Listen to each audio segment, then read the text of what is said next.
The bar fell silent as a sharp crack echoed when his palm met her cheek. The man, a broad-shouldered sergeant on leave, sneered down at her. "You don't belong here. This place is for real soldiers."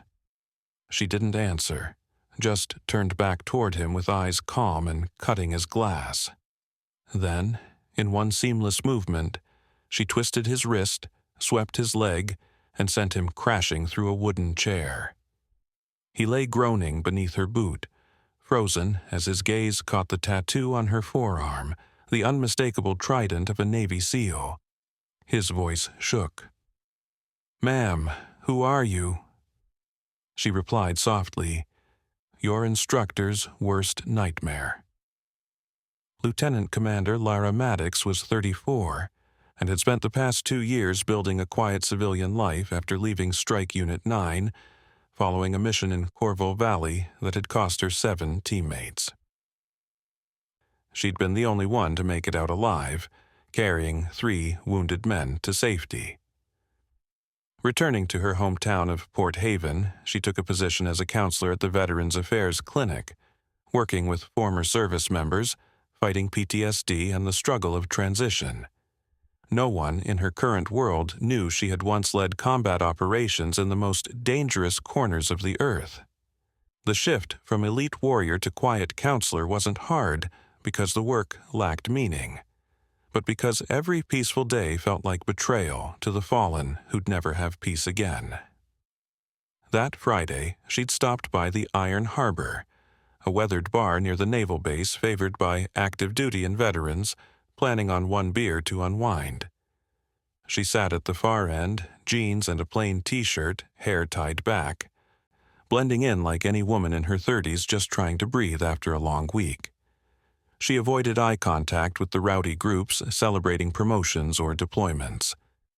Down the bar, several sergeants were already loud, their talk dripping with arrogance about women who didn't get military life and shouldn't pretend to.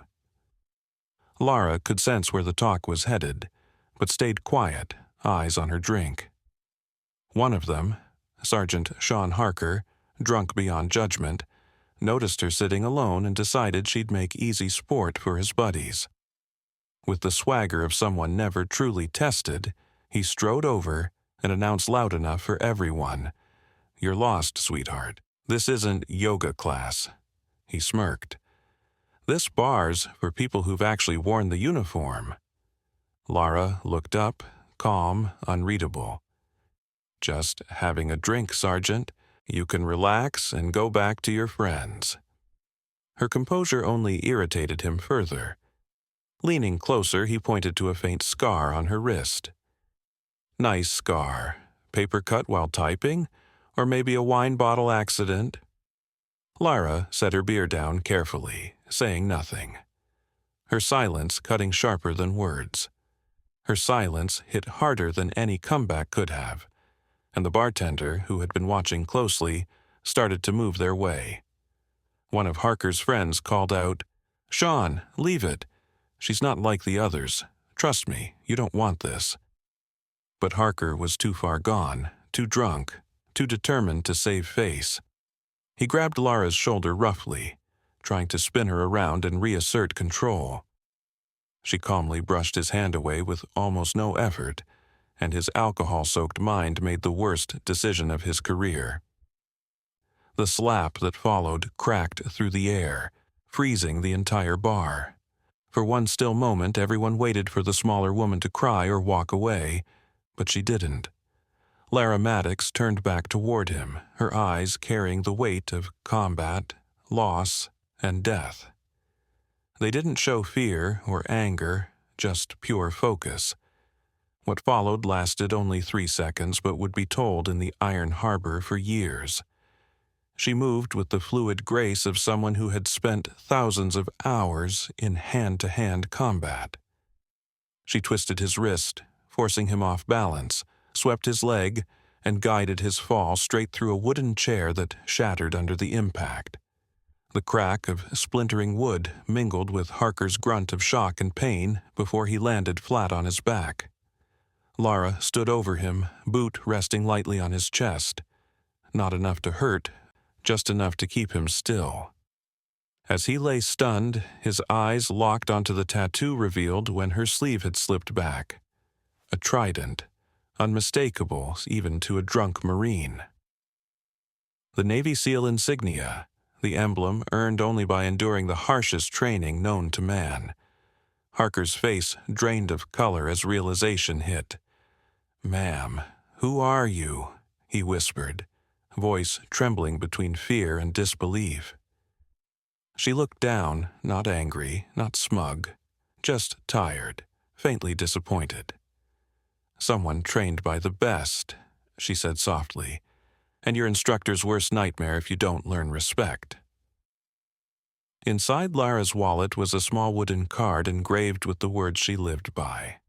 "Lee to Lara Maddox, Strike Unit 9, for those who didn't make it home." She touched it every morning, a ritual reminder of why she had survived when 7 better souls hadn't. By morning, the story had already burned through Port Haven's military circles. Twisted tales claiming she'd broken Harker's arm or knocked him out cold with some cinematic move. The truth was simpler and more impressive. She'd neutralized a bigger, stronger man with minimal force and flawless control, proving the gap between someone who fights for show and someone who's fought to live. When Lara arrived at the VA clinic the next day, she acted as though nothing had happened, greeting co-workers, prepping for sessions. But her colleagues had heard. They looked at her differently now, with a mix of respect and awe. A fellow counselor, once an Army nurse, finally asked, "Did you really take down that drunk sergeant last night?" Lara just shrugged while organizing her notes. "He hit first," she said evenly. "I responded appropriately." "It's done." That quiet confirmation rippled through the office. In 2 years there, she'd never mentioned more than having served in the Navy.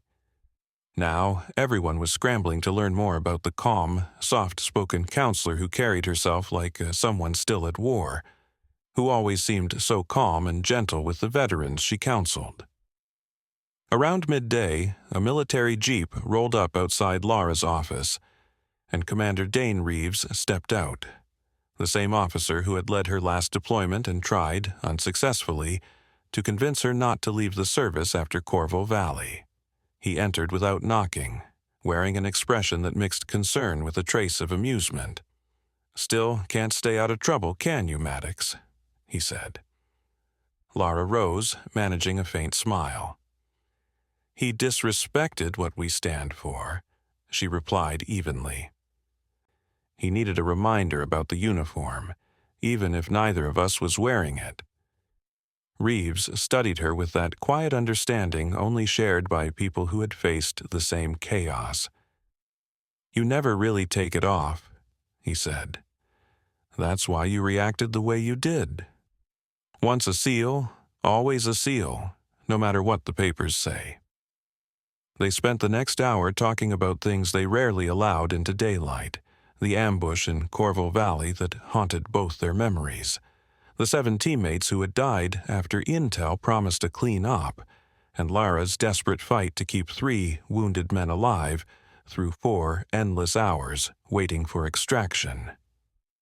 After a long pause, Reeves asked softly, "Have you forgiven yourself yet, for making it out when they didn't?"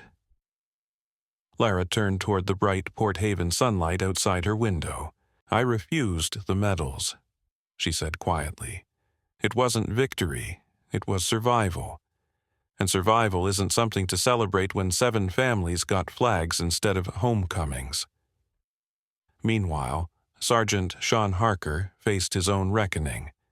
His commanding officer had suspended him pending investigation into the assault charge filed by the bar owner, and the fact that his target turned out to be a decorated SEAL made the situation far worse.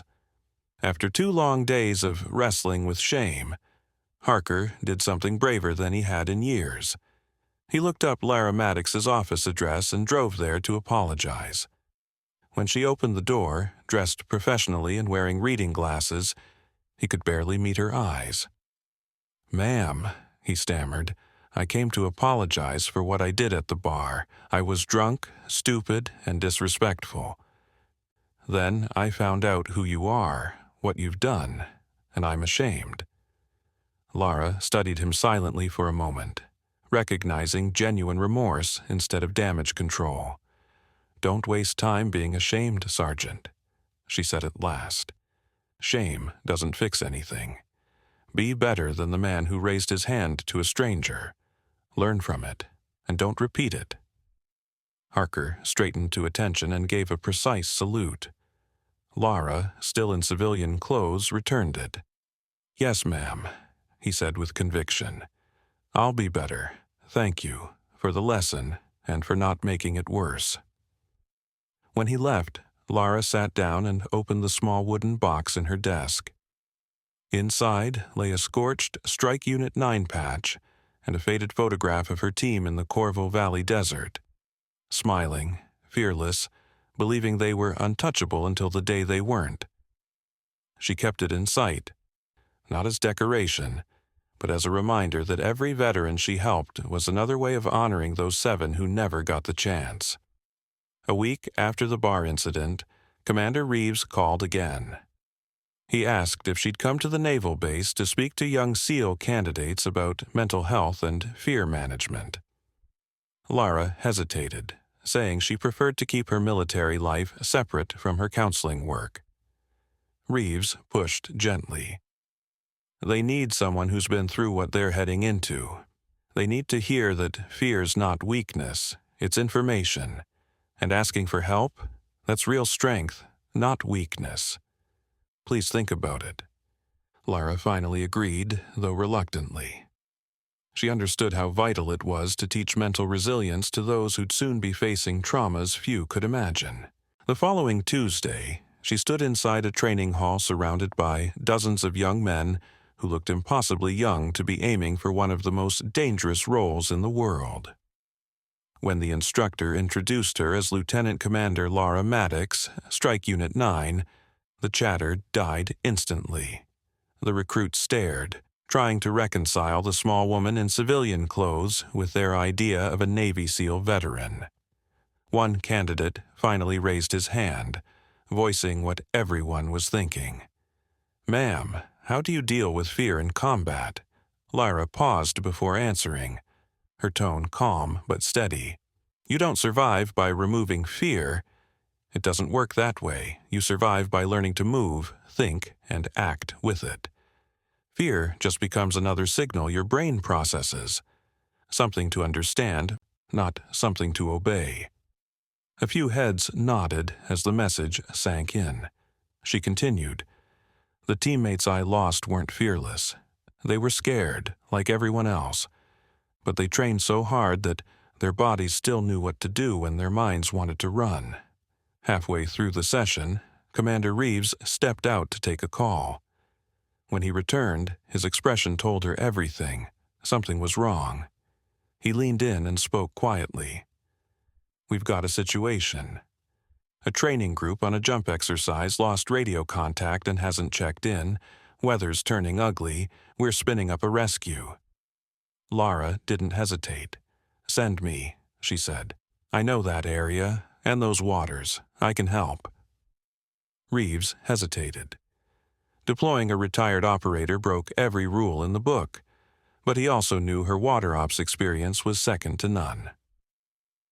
"The bird lifts in 10 minutes, he said. "If you're going, move." Moments later, Lara was in the gear room pulling on a wetsuit. The same SEAL candidates she'd been teaching only minutes earlier appeared beside her, wordlessly helping her strap in, understanding that whatever was happening was serious enough to call her back into action.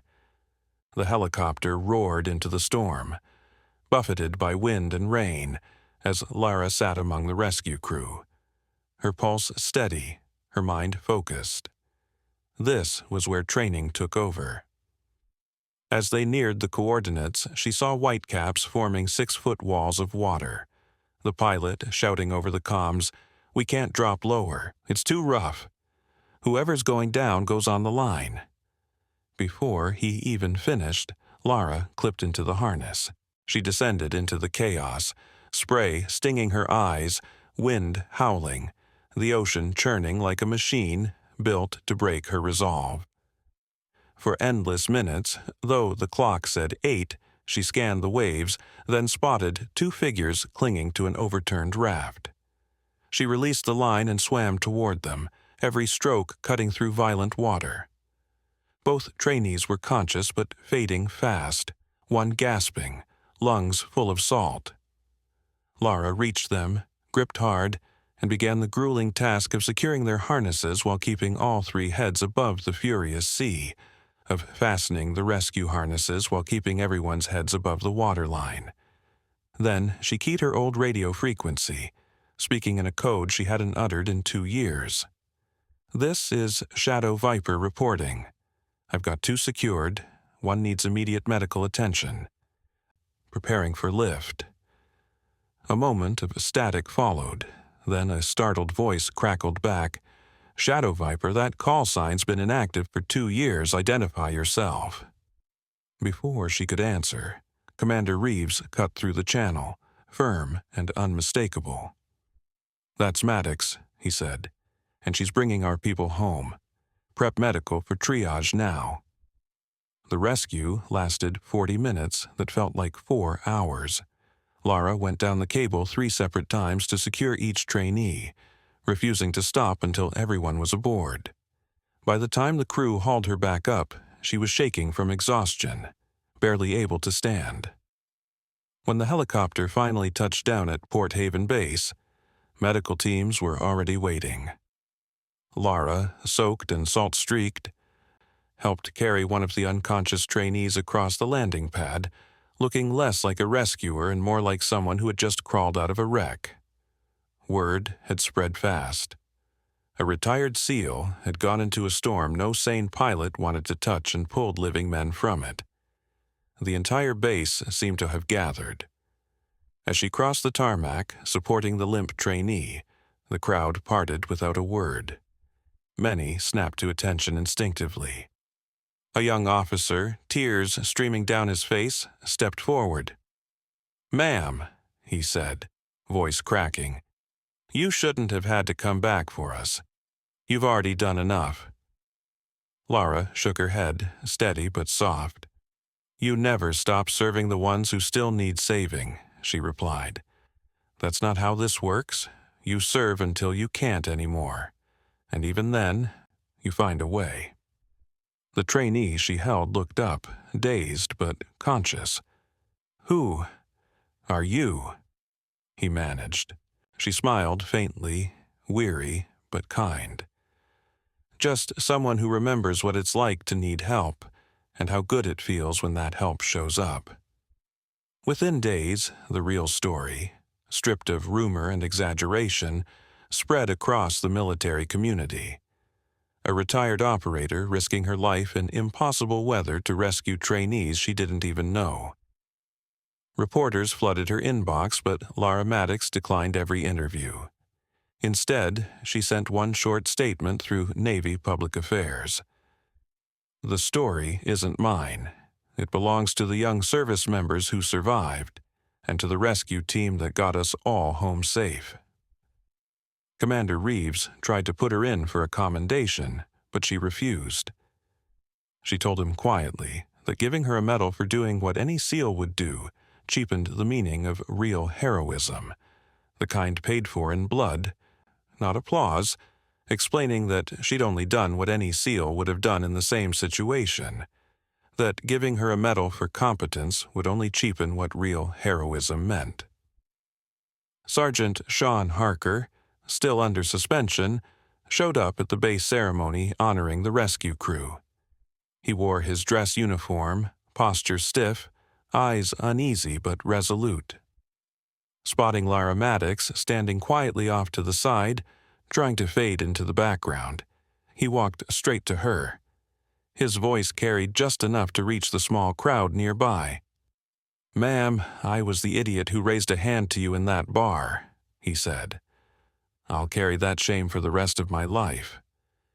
But watching what you've done since, how you've handled everything, has taught me more about honor and service than my whole career ever did." Lara looked at him steadily, her tone soft but sure. "Then carry it right, Sergeant," she told him, "not as a weight that drags you down, but as a reminder that keeps you better than before." At that moment, General Cole Sutter, the base commander flown in for the occasion, approached her with a Navy Cross in hand. "Lieutenant Commander Maddox," he began, "on behalf of—" But Lara raised a hand and shook her head. "Sir, I can't accept that," she said quietly. "If I'm to be recognized for anything, let it be for the ones who didn't come back." She requested instead that a memorial be built to honor her fallen Strike Unit 9 teammates. The general agreed, ordering a stone monument to be installed near the base entrance. Lara wrote the inscription herself. "Those who stand in silence still protect the free." The words captured everything she believed about service: strength without spectacle, sacrifice without praise. At the dedication, she removed her seal trident pin and placed it on the stone rather than wearing it. "They earned this more than I ever did," she whispered. "They paid the price, I just kept breathing." The haunting sound of taps filled the air as the entire formation stood at attention.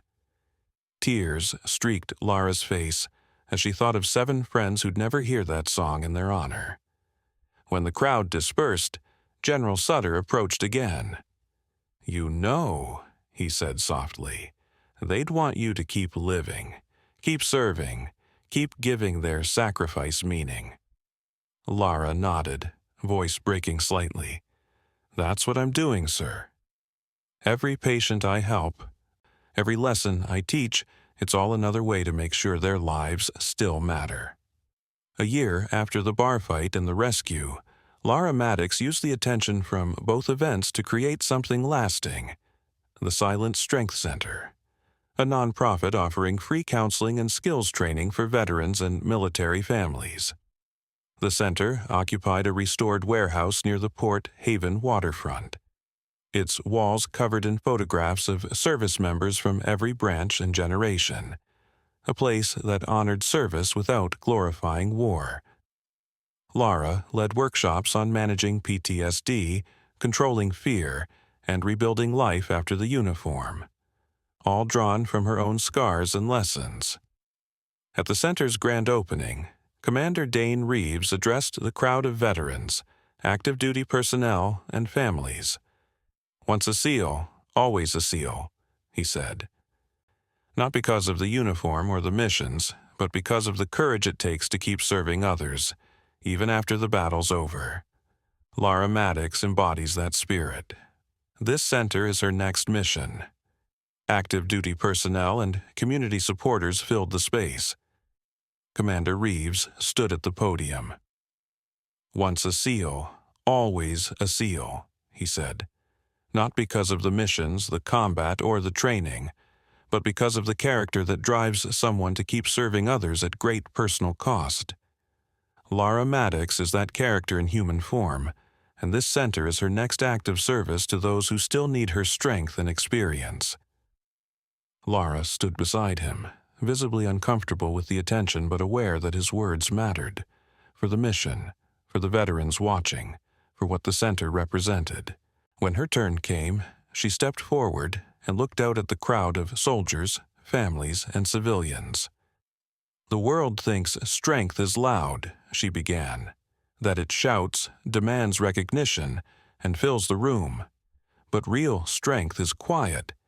It shows up when needed, and it heals instead of harms." In the back row, Sergeant Sean Harker sat among a group of veterans who had attended her sessions or supported the center's growth. He listened with quiet pride, knowing firsthand the truth behind her words, about second chances, redemption, and what it meant to learn from failure. When the ceremony ended, a group of young SEAL candidates approached Lara and stopped in formation before offering a sharp, synchronized salute. She returned it gently, saying, "Don't salute me for surviving. Salute the ones who taught me how to serve, the ones who gave everything so others could keep going. They're the real heroes. I'm just trying to live up to them. As the sun dipped low, the final scene unfolded. Lara Maddox stood alone beside the Strike Unit 9 memorial at the base entrance, her hand resting on the cool stone as the wind stirred the flags above. She whispered softly to the carved names, "I made it back. I'm still serving. I'm still trying to make your sacrifice mean something." In the distance, a formation of young trainees ran past during evening drills. A few turned their heads toward her, understanding without words that they were passing someone who embodied everything they hoped to become. If you believe real heroes don't need to speak to be heard, subscribe to Major Tom's Tales. Real people, real stories.